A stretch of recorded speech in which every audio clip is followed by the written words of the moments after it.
Hello बच्चों, vision success path में आप सभी का स्वागत है। आज जो बात करेंगे क्या द हमारे चैप्टर है द सॉल्यूशन। क्लास 12 का चैप्टर है केमिस्ट्री का, जो कि बहुत खास है, बहुत इंपॉर्टेंट है। इसके ऊपर हर साल क्वेश्चंस आते हैं, ठीक है। तो इसके ऊपर हम क्या बात करेंगे, उन इम्पोर्टेंट पॉइंट्स के ऊपर बात करेंगे जो कि पेपर में आने का 100% क्या है, चांस है, ठीक है। जो कि हर साल एमसीक्यू में आ जाता है, या डेफिनेशन पूछ लेता है, या प्रॉपर्टी पूछ लेता है, ठीक है। तो इसके ऊपर क्या करेंगे, हम बात करेंगे। तो कुछ ऐसे पॉइंट्स हैं जो कि बहुत आसान तरीके से बनाए गए हैं उनको, उसके बाद उसका एक्सप्लेनेशन दिया जा रहा है, ठीक है। तो बहुत खास है, ठीक है। तो वीडियो अच्छा लगता है तो वीडियो को लाइक कीजिए, कमेंट कीजिए, चैनल को सब्सक्राइब कीजिए, इससे हर वीडियो का नोटिफिकेशन आपके पास क्या हो, पहुंच सके, और क्या हो, आपकी प्रिपरेशन जो बेहतर से बेहतर हो सके, ठीक है। तो क्वेश्चंस क्या है यहाँ पर, कोलिगेटिव प्रॉपर्टी। कोलिगेटिव प्रॉपर्टी पिछली बार आया था, इसका एमसीक्यू पूछा गया था 1 मार्क्स का। हो सकता है इस बार डेफिनेशन इसका आ जाए, ठीक है। कुछ फैक्ट भी है, ठीक है। और दूसरा पॉइंट हमारा क्या, वेपर प्रेशर, इसके ऊपर भी क्वेश्चन आया हुआ है, ठीक है। तो हम सबसे पहले हम देखते हैं कोलिगेटिव प्रॉपर्टी क्या होता है, ठीक है। तो कोलिगेटिव जो प्रॉपर्टी होता है, इस प्रॉपर्टी में कोई भी प्रॉपर्टी किसका बनाता है, सॉल्यूशंस का। एक तो प्रॉपर्टी है किसकी है, सॉल्यूशन की प्रॉपर्टी, इतना याद रखिएगा, ठीक है। ये जो प्रॉपर्टी होती है किसके ऊपर डिपेंड होती है, नंबर ऑफ सॉल्यूट क्या होता है, depend upon the number of particles of solid. Solid के जो पार्टिकल्स होते हैं उसके ऊपर डिपेंड होता है, ठीक है। कोई वॉल्यूम है, मान लेते सॉल्वेंट है, उस सॉल्वेंट में सॉल्वेंट का जो वॉल्यूम है 1 लीटर, 2 लीटर, 3 लीटर, कुछ भी हो सकता है। उस सॉल्वेंट का जो वॉल्यूम होगा, जो आयतन होगा, मान लिया 1 लीटर है, 2 लीटर है, तो उसमें नंबर ऑफ जो पार्टिकल्स होंगे, जो प्रेजेंट होंगे, वो क्या कहलाता है, कोलिगेटिव प्रॉपर्टी कहलाता है। क्या कहलाएगा, कोलिगेटिव प्रॉपर्टी। तो कोलिगेटिव जो प्रॉपर्टीज होती है ये सॉल्यूशंस की होती है, और ये किसके ऊपर डिपेंड होती है, number of particles of solute. जो नंबर ऑफ पार्टिकल्स होते हैं, जो कण होते हैं सॉल्यूट के, जो कि सॉल्वेंट में प्रेजेंट होते हैं, किस में प्रेजेंट होंगे, सॉल्वेंट में प्रेजेंट होते हैं, उसी को कोलिगेटिव प्रॉपर्टी कहते हैं, ठीक है। तो यहाँ पर कौन प्रेजेंट होगा, नंबर ऑफ सॉल्यूट, ठीक है।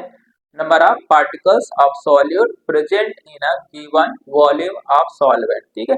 तो कोई सॉल्वेंट है, उसका कुछ वॉल्यूम है, उसमें जितने भी सॉल्यूट का नंबर ऑफ पार्टिकल्स प्रेजेंट होता है, उसी को कोलिगेटिव प्रॉपर्टी बोलते हैं। इसको कुछ इंपॉर्टेंट पॉइंट्स है जो कि पेपर में पूछा जाता है। जैसे पहली प्रॉपर्टी क्या है, रिलेटिव लोअरिंग वेपर प्रेशर, मतलब वेपर प्रेशर में धीरे धीरे क्या लो होने लगे, तो उसको बोलते हैं relative lowering vapour pressure. Paper में पूछा जाता है कि कोलिगेटिव प्रॉपर्टी किसके ऊपर डिपेंड करती है, नहीं करती है। तो ये जो 4 पॉइंट है इसके ऊपर डिपेंड करती है, बाकियों के ऊपर डिपेंड नहीं करती है। एमसीक्यू में कुछ भी आ जाएगा तो हमें ये याद रखना पड़ेगा, और आराम से हम टिक कर लेंगे। अगर कहेगा है तो इनमें से कोई दिया रहेगा, अगर नहीं है तो क्या को छोड़ दिया रहेगा, ठीक। तो एक तो क्या होता है, relative lowering in vapour pressure. Vapour pressure का जो रिलेटिव लोअर होता है, ठीक है, उसके ऊपर डिपेंड होता है। दूसरा ऑस्मेटिक प्रेशर कैसा है, इसके ऊपर डिपेंड होगा क्या, ऑस्मेटिक प्रेशर, जो ऑस्मोसिस होता है जिस वजह से प्रेशर लगता है उसको क्या बोलते हैं, ऑस्मेटिक प्रेशर।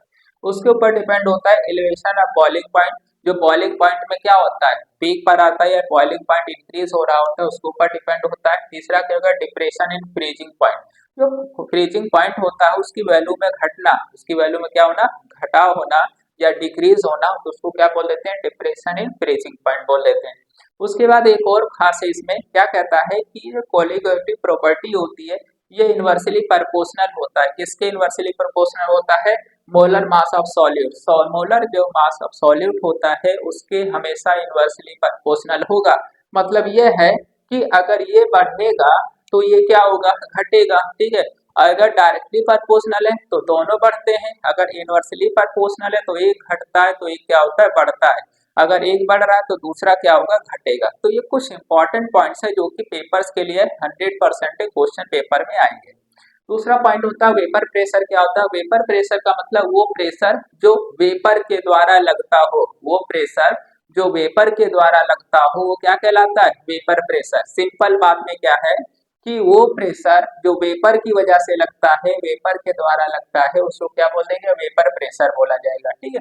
अब ये वेपर प्रेशर जो होता है कब होगा, इक्विलिब्रियम स्टेज पर हो, कैसा हो, इक्विलिब्रियम स्टेज पर हो, ठीक है। और टेम्परेचर कैसा हो, कांस्टेंट हो। टेम्परेचर कांस्टेंट रहेगा तो जो लिक्विड का वेपर वेपर होगा उसकी वजह से जो प्रेशर लगेगा उसको वेपर प्रेशर कहते हैं। लेकिन यहाँ पर टेम्परेचर कैसा होना चाहिए, टेम्परेचर कांस्टेंट होना चाहिए। कैसा होना चाहिए, टेम्परेचर कांस्टेंट होना चाहिए। फिर कुछ इंपॉर्टेंट फैक्ट हैं ये जो एमसीक्यू में बहुत इंपॉर्टेंट है। किसमें है? एमसीक्यू में बहुत इंपॉर्टेंट है।